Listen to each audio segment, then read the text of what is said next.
সুকুমার রায়ের নাচের বাতিক।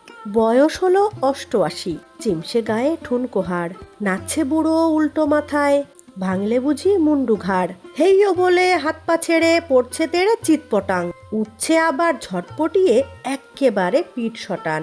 বুঝিয়ে বলি, বৃদ্ধ তুমি এই বয়সে করছো কি? খাও না খানিক মশলা গুলে, হুকোর জলার হরতো কি? ঠান্ডা হবে মাথার আগুন, শান্ত হবে ছটফটি। বৃদ্ধ বলে, থাম না বাপু, সব তাতে তোর পটপটি। ঢের খেয়েছি মশলা পাচন, ঢের মেখেছি চর্বি তেল, তুই ভেবেছিস আমায় এখন চাল মেরে তুই করবি ফেল? এই না বলে ডাইনে বায়ে লম্ফ দিয়ে হুশ করে হঠাৎ খেয়ে উল্টো বাজি ফেললো আমায় পুশ করে।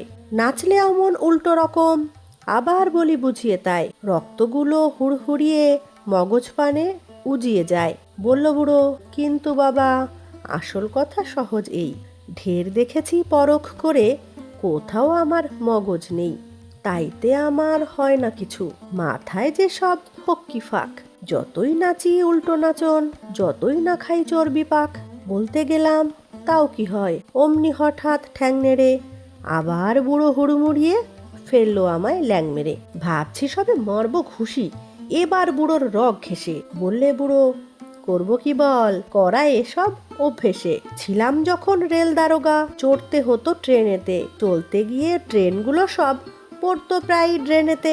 তুবড়ে যেত রেলের গাড়ি, লাগতো গুঁতো চাক্কাতে, ছিটকে যেতাম যখন তখন হঠাৎ এক এক ধাক্কাতে। নিত্যি ঘুমোই এক চোখে তাই, নড়লে গাড়ি অমনি বাপ, এমনি করে ডিগবাজিতে এক্কেবারে শূন্যে লাফ। তাইতে হলো নাচের নেশা, হঠাৎ হঠাৎ নাচন পায়, বসতে শুতে আপনি ভুলে ডিগবাজি খাই আচমকায়।